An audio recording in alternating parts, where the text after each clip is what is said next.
Bring it on, Yugi! All right, it's time to duel! That's a nice attack, but I'm not down yet! You're listening to the Shadow Realm Podcast, brought to you by Bemani Lounge. Welcome back to the Shadow Realm Podcast. This is episode number 6 already. Zach, how are we already at episode number 6? No, man. It seems like just yesterday that you sent me a Facebook message while I was still in the middle of the ocean, and you were like, "Hey, I think you'd be good for this podcast."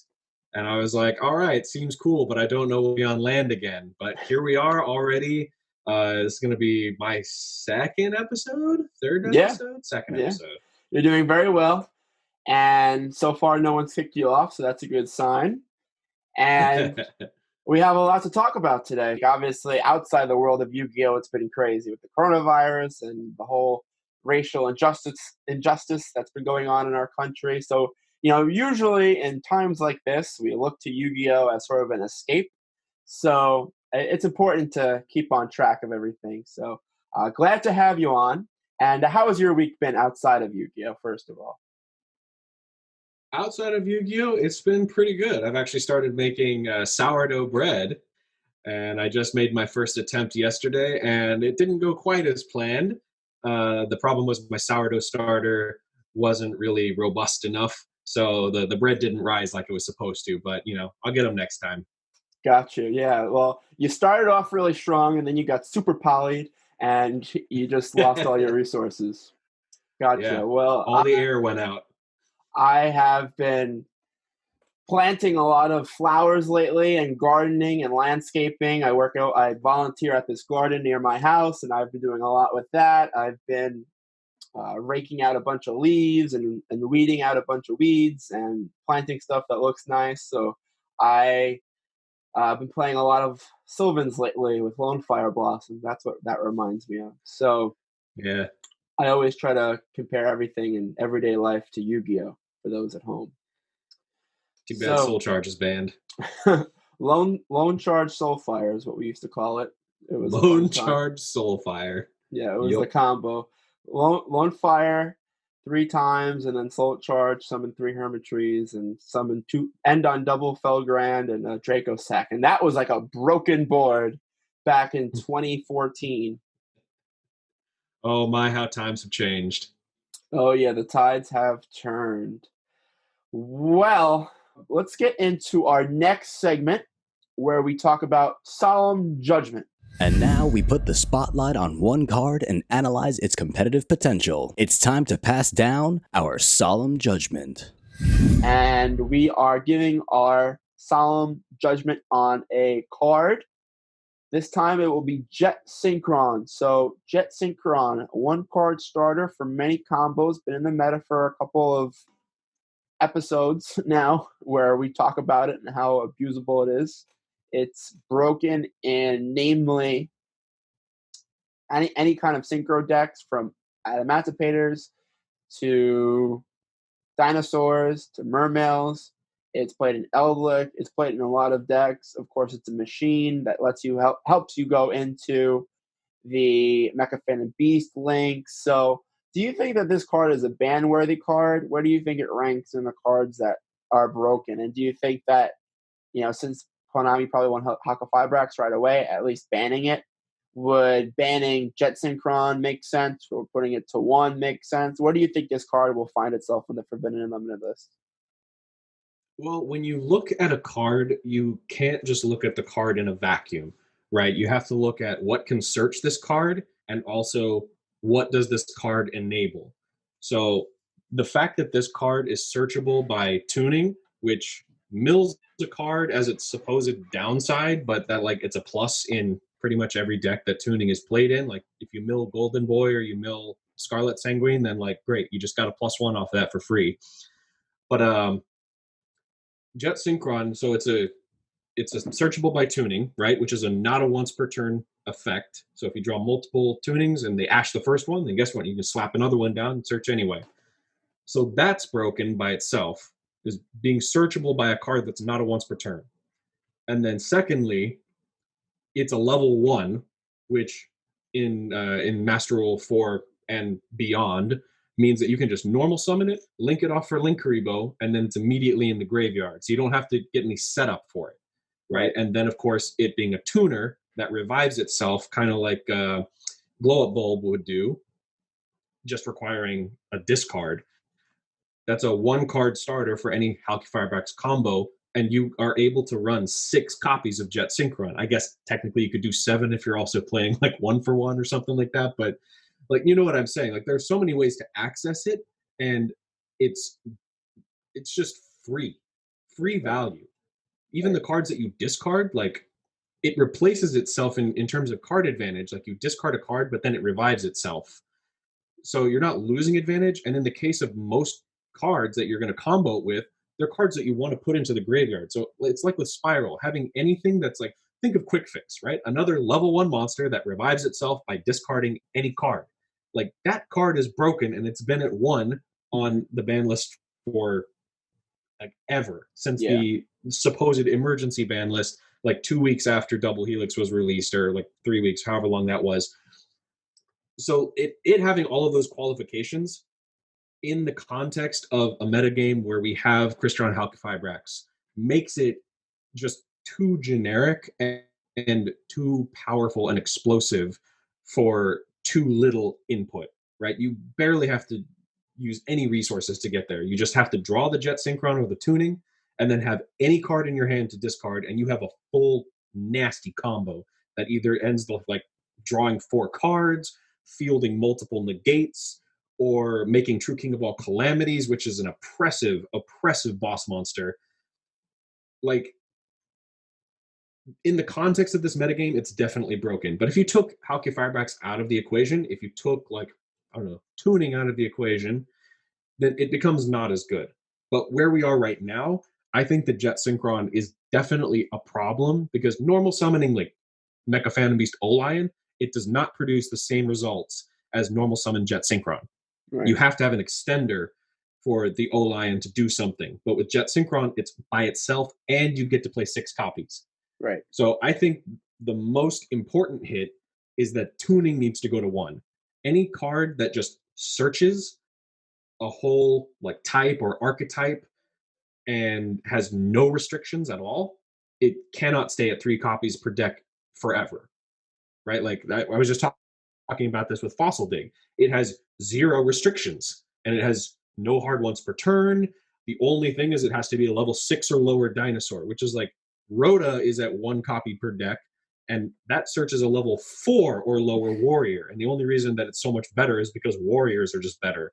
Right. But with stuff getting support over the years, it's the definition of power creep. Stuff gets better the longer it's been around, and new cards come to support it and give it synergy. So that seems to me like the best thing to address is tuning needs to go to 1. And, you know, Jet Synchron is a hard once per turn on its effect. So I don't know that it itself needs to go to 1, but tuning is just too strong for sure. Right. Even if they were to ban Jet Synchron, tuning would still be a good card, and you could still search Quick Draw Synchron, and it would still be a good card. Like, I feel like people would still play it. So it's definitely really good. I agree.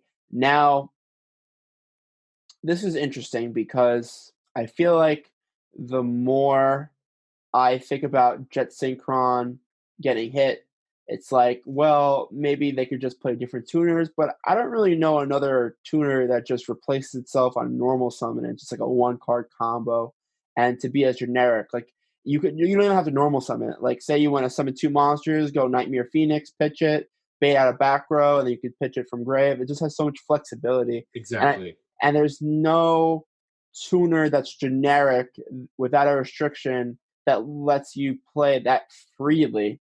So I feel like this card is not really broken without, the context of Halka Fibrax.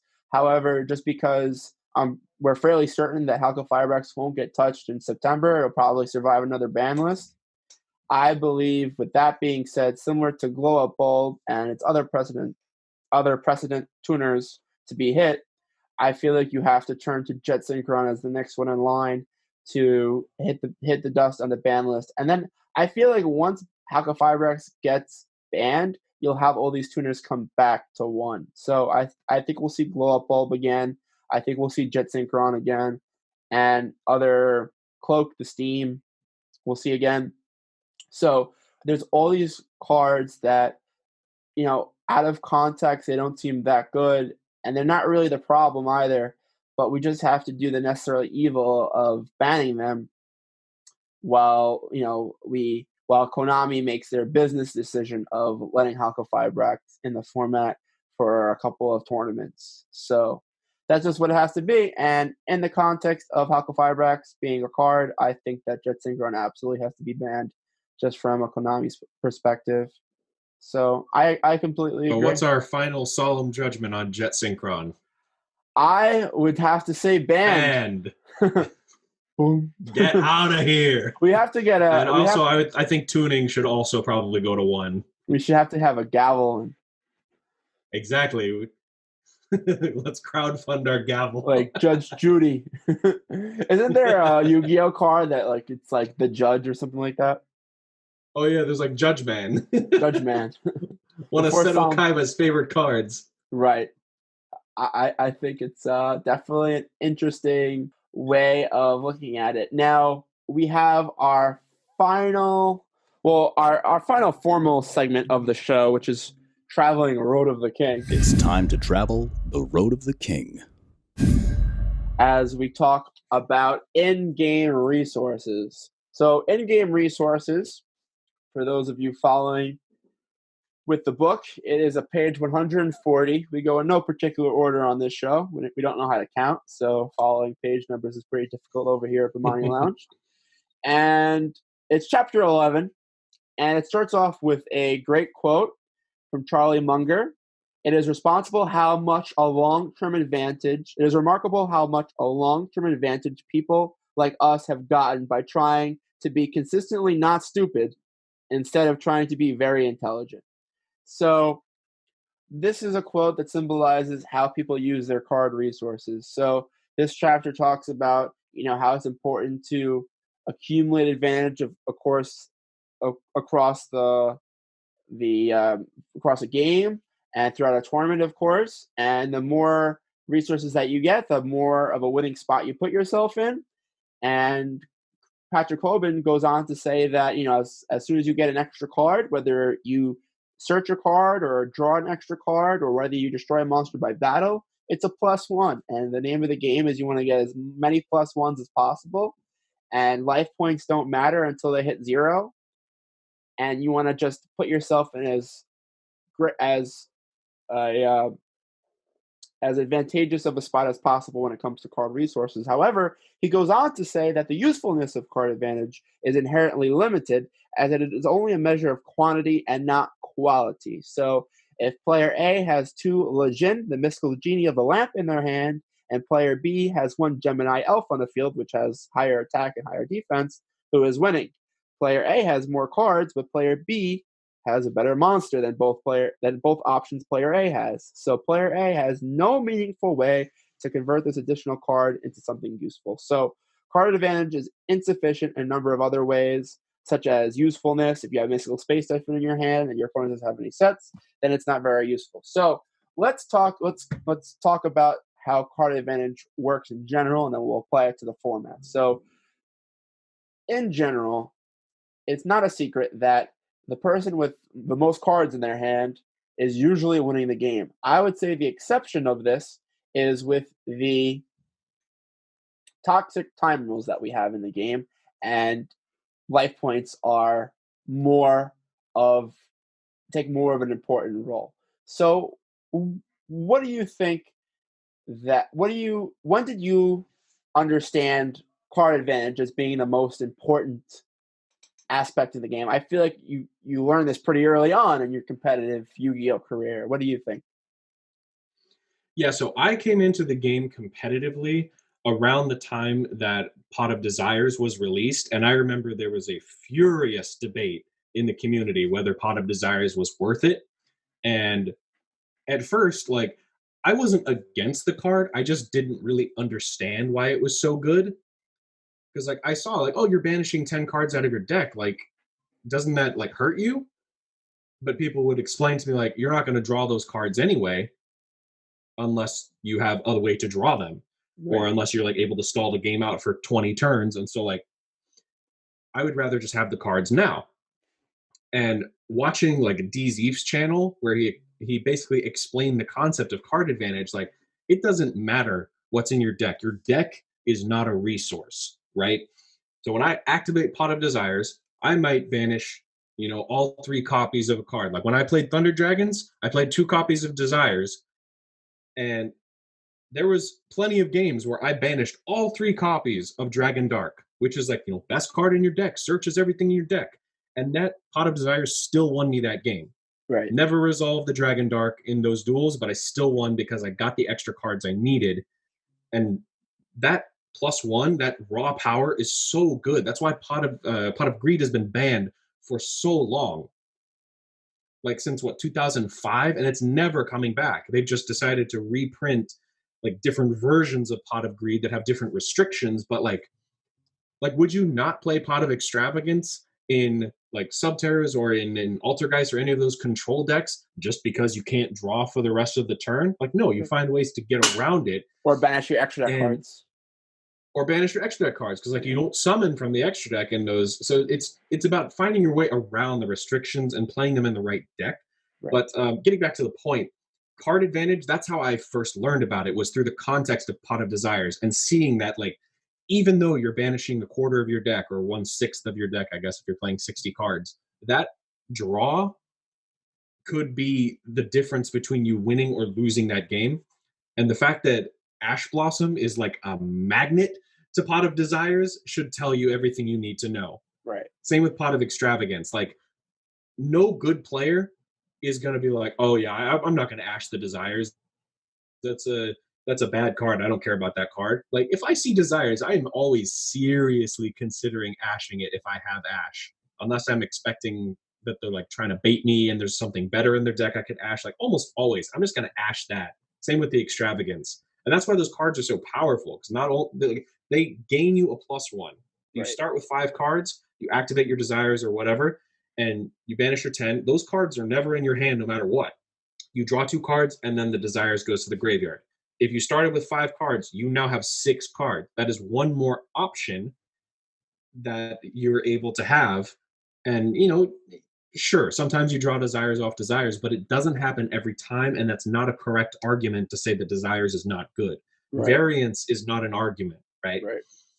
But it does bring up the question of the quality of your cards. I once was playing Subterras at the at YCS Chicago 2019, and I played against Imran Khan, and he was still on Spiral at that point, and he was super cool. But game 1, he went first. He did the whole crazy Spiral combo, and I just drew nothing. It was fine. Game 2, I opened 2 Pot of Extravagance, no Hidden City, just like 2 Floodgates, and then I activate Pot of Extravagance. He has no response. I draw 2 cards. It's a copy of another Floodgate that I already had, and then the 3rd Extravagance.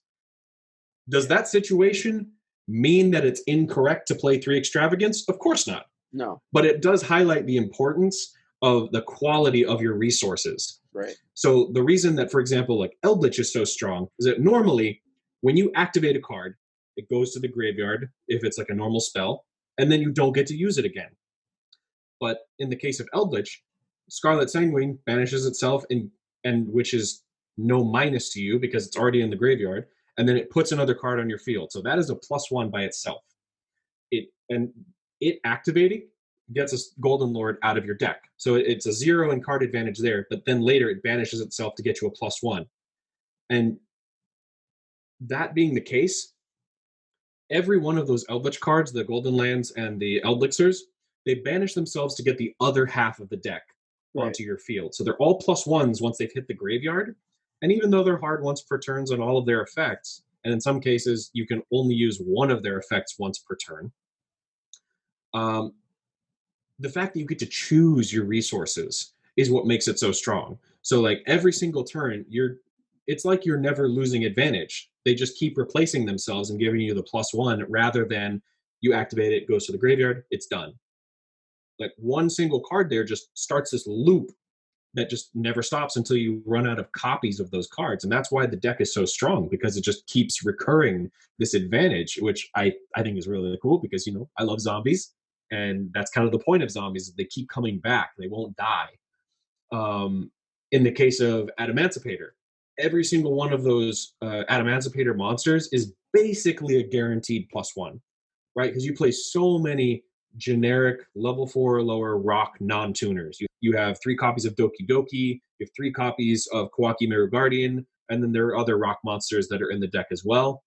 So every single one of them, if they resolve successfully, they get you a +1. And they might be a hard once per turn, but because they're consistently able, like every single card gets you a +1, if you ash one of them, you can just drop another one and activate the effect again. So having that many levels of resource generation is just so strong, and that's why these decks are the top decks of the format.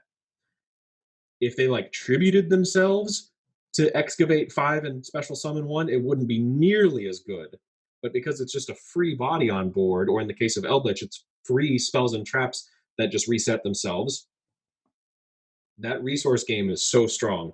I agree. So, Henry, what are your thoughts about that? When it comes to, I think there are different rules when it comes to combo versus when it comes to control. So, obviously, I agree card advantage is very important. And then when it comes to quality over quantity, I think there has to be a balance, of course, as Patrick Coleman mentions as well. And when it comes to control, like you said with Eldritch, all the cards get you to another card. So, card advantage-wise, it's good. And the effects of the cards are pretty good too. Like the interruptions that you put up are destroy a face-up card or banish a card in the graveyard. Those are 2 good options in every single game. They have great utility, and Golden Lord is also very good for going second. So the deck has very good functionality. I feel like when it comes to combo, you want to convert your cards into a really good extra deck monster. So one of the all-time best decks, not only when it comes to card advantage, but also when it comes to converting your card advantage, would be Sky Striker. So Sky Striker used to have 3 engage, which was almost a better pot of greed, because getting specific cards is always better than getting random cards, and you would always guarantee 1 specific card, and then if you had 3 spells engraved, you would also get another draw, which would be a random card. So that's why Engage is one of the best cards ever. It's not once per turn, and it's searchable. So Engage was amazing. And once Engage went to 0, people assumed Sky Striker was dead. However, the reason why Sky Striker, I believe, won the LCS with Ryan Yu is because the truth about Sky Striker is that they still have all of their utility. They have 2 Widow Anchor, they have Afterburner, they have Jamming Wave, they have Shark Cannon, they have Hornet Drones at 1. They have everything they need to be a Swiss Army knife. What they lacked before was no Engage. However, with the addition of Halqa-Fibrax in their deck, all it takes is for them to survive 1 turn, which is very hard, which is very easy to do. It's hard to OTK Sky Striker through Ray and any kind of back row or any kind of hand trap. And Ryan Yu played a bunch of hand traps, which served a dual purpose. They stopped his opponent from killing him, and they also started his Halqa-Fibrax play for turn 3. And this is how he converted his resources. He would use his extra hand trap to start his play, and that would bring him to Halqa-Fibrax, and that would bring him to Access Code Talker. And if you read Access Code Talker, it actually just says win the game, because you have so many Sky Striker different attribute links in Graveyard. There are a bunch of link ones, so they're so free. You're guaranteed to pop 3 or 4 cards. Exactly. So he found a way to abuse a tuner. So it sounds weird because Engage, that's the bread and butter of the deck, and that's what starts your engine. But it's not even needed now because of how much free advantage Halqa-Fibrax gives you. You're not spending any real card advantage into putting up, a Sky Striker link. All it takes is Ray as Bay, and then you survive 1 turn, and then you have to commit 1 more resource, and that's your Halka Firebrax play. And if it gets stopped, you still have your striker back row, and all of your. If you have another Ray, then you're back in the game. So it's low risk, high reward, high utility, high card advantage, and you're converting your resources. Like you could play a deck, like you could activate Thunder Dragon to add 2 more Thunder Dragons, but those 2 Thunder Dragons in your hand aren't going to do anything unless you have a way to convert them. So say you have Chaos Dragon Levianeer in your hand, you get to set up your graveyard with Thunder Dragon, and then you get to blow your opponent out with a Chaos Dragon Levianeer. So but that needs more setup. You need to draw specific Levianeer. So Sky Strikers is so generically good just because they have the Swiss Army knife of options. They convert their options at any point in the game. They can go Hayate, send Afterburner, send Jamming Wave, or if they already have those options, if they're ahead in the game, they can solidify the game by sending Multi-Roll, and then they reset their entire field. And it's obscene. So Access Code Talker is one of those cards that you can build your deck around to make up for, a lack in power or a lack in, being able to convert. So Sky Strikers is definitely one of the best decks, in my opinion, right now, just because of how simple of a game they play. They get to play a lot of hand traps. They are going to take over any kind of game against control. Like if you play against Guru or if you play against Altergeist, Sky Striker usually has. I always hated that matchup. Usually has the high hand matchup there against Sky Striker. Yeah, so Sky Striker is a very good matchups all across the board, and I actually do think it's a very good meta call. Once I saw how it worked with Halka Firebrax and Celine and just Effect Veiler, it's very simple but very effective, and I kudos to Ryan for piloting that deck. And now everyone's playing this deck on Dueling Book and online. It's just a widely played deck. So yes, I agree. Striker is good, and it's a great deck when it comes to analyzing card advantage because you do have to convert your resources at the end of the day. Another deck that I think does it very well is Salomon Great. They have Salomon Great Roar and Salomon Great Rage, 2 cards that are very good trap cards that interact very well with the meta. You have a hard negate, you have an Omni negate, and you have, a Steeds or a Fire Lake, a card that just pops any kind of card is very good. And they will always convert their resources. They have Update Jammer to OTK. They have very set plays to do. It's a little linear and it's a little predictable. However, if you're looking to just play every game and, do that consistently, you're going to win a lot of games over the course of a tournament. So I definitely agree that card advantage is key, and converting your resources, converting your card advantage into actually taking over the game state is also very important. Yeah, absolutely. Don't think I could have said it better myself. So anyway, that wraps up this episode of the podcast. Zach, it was great having you on yet again for your second episode. Thank you. It was great to be back. And as always, catch us on the Bemani Lounge Discord or the Bemani Lounge Facebook group. Subscribe to the Bemani Lounge YouTube channel if you're watching on YouTube. Follow us on Spotify or any of our other platforms. And stay in the loop for more Shadow Realm podcasts. I'm Henry. This is Zach signing off from the Shadow Realm. See you guys next time.